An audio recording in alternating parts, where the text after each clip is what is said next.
People have always been both fascinated and unsettled by difference by what doesn't fit their understanding. Sideshows weren't just entertainment, they were spectacles designed to provoke shock, awe, or discomfort. Most came for the thrill, knowing it was part illusion, part showmanship. Others, like people who think TV characters are real, bought in completely. But behind the curtain stood real people living with rare conditions, shaped into attractions by a world that couldn't look away. These are the 15 scariest circus freaks that actually existed. Number 15. Petrus Gonzalis. Petrus Gonzalis was born in the 16th century with hypertrichosis, which is basically a weird condition that blanketed his face and body in thick hair. Mistaken for an animal, he was caged and delivered to the court of King Henry II. There, royal physicians discovered he was a human boy, not a beast. Instead of being discarded, Petrus was raised alongside French nobility and educated in Latin, military theory, and refined etiquette. As an adult, he married a woman named Catherine, who wondered if their children would inherit his condition. Out of 7 children, 4 were born equally hairy. The family became known as the Hairy family, and they traveled European courts as both aristocrats and spectacles. Though treated with a surface-level respect, they were rarely seen as equals. Portraits of Petrus and his children circulated widely, fueling both fascination and myth. While Beauty and the Beast predates him, his life remains one of history's strangest examples of human misjudgment turned into curiosity. Number 14. Jean Libra. Jean was born in Rome in 1884 and gained infamy as the man with the parasitic twin. Emerging from his chest was the partial form of a conjoined twin, complete with a miniature face, a stunted arm, and a malformed torso. Though the twin wasn't alive, its disturbingly human features unsettled crowds everywhere. Jean's rare condition, known as parasitic twinning, transformed him into a sideshow legend and a biological enigma. But Jean never saw himself as grotesque. Always impeccably dressed and calm in demeanor, he leaned into public life without shame. He performed with top circuses in Europe and later the US, always commanding attention without theatrics. Though medical experts begged for closer study, Jean declined, preserving his privacy above all. Not much is known about his personal life, but his memory remains vividly imprinted in sideshow lore. A rare mix of spectacle, restraint, and dignity, Jean stood as both curiosity and man, neither ashamed nor defined by what he carried. Number 13. Maurice Tillet.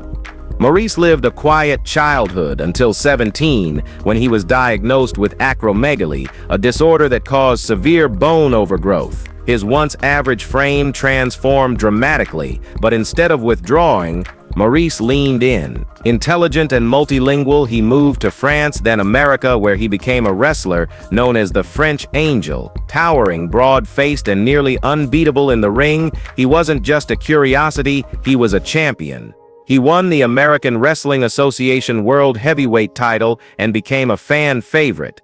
Beneath the fame, he battled constant health issues and physical pain, but never let it define him. He was also a poet, a thinker, and deeply spiritual. Before his death in 1954, life masks were made of his face, preserved today in museums. Maurice's legacy endures not just as a fighter, but as a man who turned misfortune into strength. And yes, his look may have even inspired Shrek. Number 12. Alberta Caris. Alberta Caris, famously billed as Adam and Eve, left a striking mark on early 20th century circus history. Believed to be either intersex or a female impersonator named Harry Caro, Caris was a sideshow headliner throughout the 1920s. Promotional posters often depicted Caris split vertically, half styled as male, half as female, blurring gender identity in a time when ambiguity meant controversy and curiosity. Caris toured with sideshow legend Bobby Reynolds and appeared at iconic venues like Hubert's Museum in Times Square and on the Lowe's Circuit. One promotional pamphlet measured 11 by 17 inches, folding to 8.5x11, showcasing Caris's split-gender appearance alongside a brief biography. While many promoters exaggerated or twisted the truth, Caris's act stood out for its boldness and mystery. Today, little reliable documentation remains. But the legacy of Alberta still haunts the footnotes of sideshow history, a puzzle that explored identity before most dared to question it, staged at a time when difference was entertainment and the truth was deliberately blurred. Number 11. George Lippard. Born in Germany in 1844, George carried one of the strangest anatomies ever documented: 3 legs and 2 working hearts. His third leg, attached near the right side of his pelvis, was fully formed but lacked full mobility. Lippard insisted both hearts had been confirmed by physicians, though skeptics lingered. He launched his performance career in the 1860s as the 3-legged man, appearing in dime museums and major circus circuits across the US and Europe. Audiences were drawn not just to his rare form, but to his elegance and quiet charisma. He spoke of his body with honesty and grace, no theatrics, just truth. As newer, more sensational acts emerged, his fame dimmed. Later in life, he lost his third leg to gangrene and passed away in poverty in 1906, buried without ceremony. Still, his story remains one of the rarest medical phenomena in sideshow history and one of the most tragically overlooked. Number 10. Edward Mordake. Edward Mordake was born into British aristocracy in the 19th century, but no fortune could protect him from the horror on the back of his head. We mean he had a second face on his back. Not just a malformed growth, this face seemed frozen in a sinister mockery. Legends claimed it whispered insults and dark thoughts to him at night, driving him to the edge of reason. Edward begged doctors to remove it, insisting it tormented him constantly. Every surgeon refused, fearing the operation would kill him. Spiritualists offered rituals, but nothing worked. The psychological toll was brutal. Isolated and unraveling, Edward ultimately took his own life before reaching old age. Whether every detail is medically verified or partially exaggerated, his case remains one of the most disturbing stories in medical lore. Part folklore, part potential truth, his tale echoes through time as a chilling example of how physical difference, real or imagined, can become unbearable. Edward Mordake was a man haunted by a face he could never escape. Number 9. George Costentenus. Known as the tattooed Greek prince, George Costentenus was born in Albania in 1833 and spoke several languages fluently. A thrill-seeker by nature, he joined a French gold expedition to Burma, but the mission went sideways when locals captured them. Most of his group was executed. George and 2 others were tortured for 3 months through an intense tattooing ritual. Burmese artists covered nearly every inch of his body with 400 elaborate symbols. George claimed it took 4 men just to hold him down. When he returned to Europe, scholars studied his tattoos, deciphering their meanings and marveling at the detail.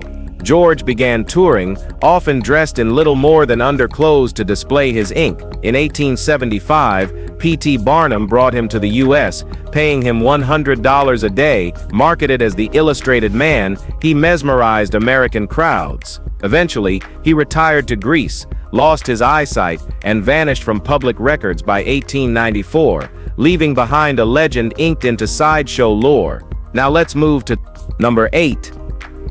Mirin Dajo. Mirin Dajo was born in the Netherlands in 1912, and this guy became infamous for doing the impossible, impaling his body with swords, rods, and steel spikes without bleeding, flinching, or injury.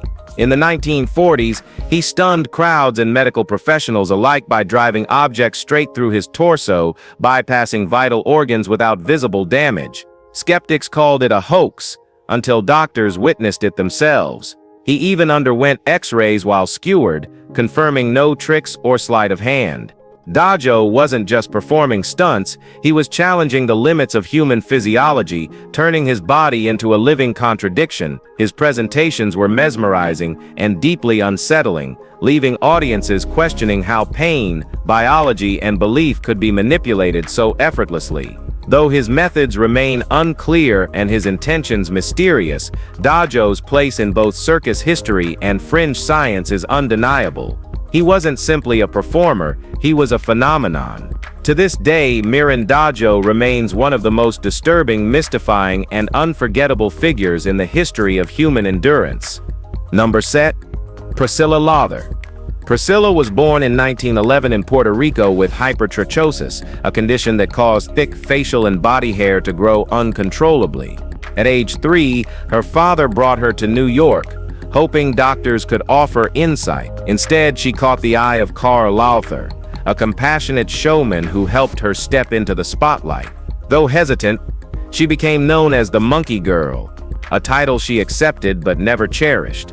Dressed in a tailored fur coat, Priscilla captivated audiences with her kind smile, calm demeanor, and quiet confidence. But her life wasn't just a performance. In the 1930s, she met Eli Bowen, the alligator-skinned man, and the two married, becoming one of sideshow history's most iconic couples. Their love story softened public perception, transforming what might have been pity into admiration. Together, they rewrote the narrative, proving two people labeled as freaks could create something real, lasting, and deeply human. Priscilla's story was never just about hair, it was about heart.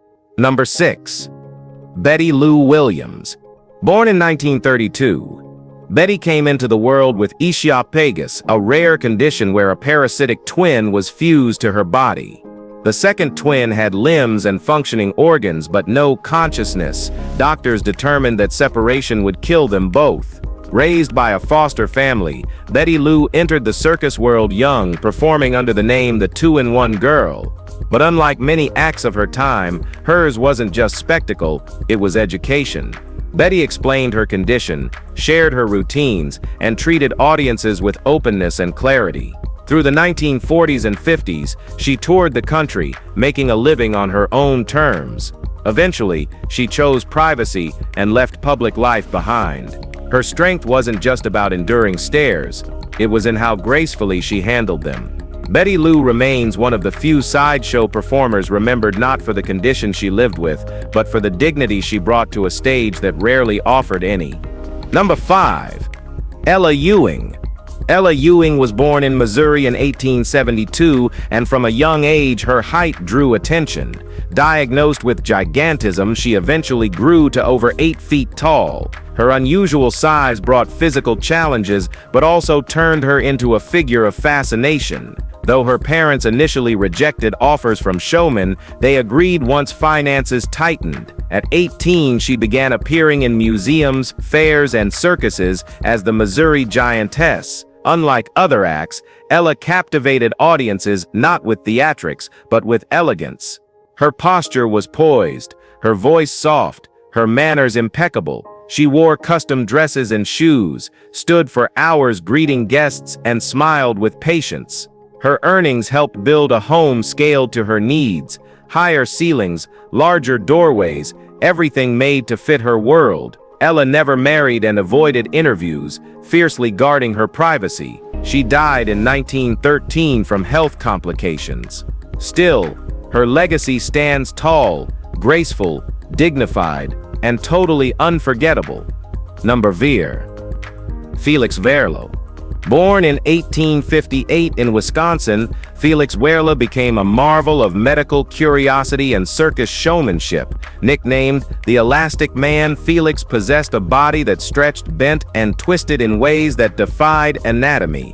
His joints hyper-extended with ease, and his skin stretched like rubber, recoiling as if made of elastic. He could pull the skin from his neck several inches or bend his arms backward unnaturally, astonishing onlookers across the US and Europe. Medical experts suspected he had Ehlers-Danlos syndrome, a rare connective tissue disorder, but few had seen it so dramatically displayed. Felix wasn't content being a passive exhibit. He crafted a routine from his condition, turning each contortion into a theatrical performance. He appeared in medical exhibitions, dime museums, and circuses, building a reputation as one of the most flexible humans ever recorded. Felix transformed an invisible disorder into a physical spectacle, leaving behind a legacy where biology met artistry. Number 3. Pablo Noel. Back in 1962, Pablo Noel stole the spotlight in Hamburg, Germany, performing a stunt that would rattle even today's most hardened daredevils. His signature move, placing his entire head inside a lion's open mouth with no barrier, no trick, and no safety net. This wasn't a novelty act or a sleight of hand, it was the main event. Just inches from a wild predator's fangs, Pablo relied on sheer control, unbreakable discipline, and raw nerve. He held still, face to face with nature's jaws, while the audience sat frozen in dread. This was peak mid-century circus, real risk, real danger, zero illusions. These weren't trained pets, they were unpredictable beasts. Pablo's performance balanced recklessness with precision, daring with mastery. It became an unforgettable symbol of what circus acts once were, unfiltered, bold, and viscerally terrifying. Pulling it off took more than bravery. It was calculated madness and pure instinct. And no, this isn't something you try at home. It took guts, absurd, unshakable guts. Number dos, Alice Elizabeth Doherty. Alice, famously known as the Werewolf Girl, was born in 1887 in Minnesota with hypertrichosis lanuginosa, a condition that blanketed her entire body in soft, pale, lanugo-like hair. Her fur-like appearance drew immediate attention, and her parents soon introduced her to the exhibition circuit. From infancy to young adulthood, Alice became a fixture in traveling sideshows, mesmerizing crowds with her striking features. But she was no over-the-top performer. Unlike many in her field, Alice didn't rely on dramatics or invented personas. She stood quietly, posed simply, and let her presence speak for itself. Her condition baffled doctors then, and still does now. Despite the spectacle around her, Alice maintained a serene, composed demeanor that made her stand out even more. She eventually left the sideshow world and faded into privacy. But those who witnessed her remembered more than just her fur. They remembered a gentle figure who carried the burden of being stared at with silent grace and quiet pride. Number 1, the legless acrobat. Eli Bowen never let Folkamelia define his worth.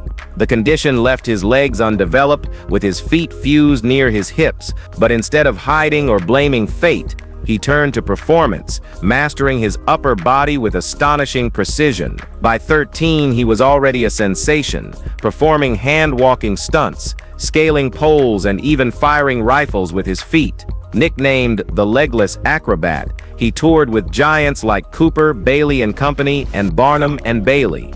Eli worked closely with fellow performers to build routines that dropped jaws. Off stage, he lived with purpose.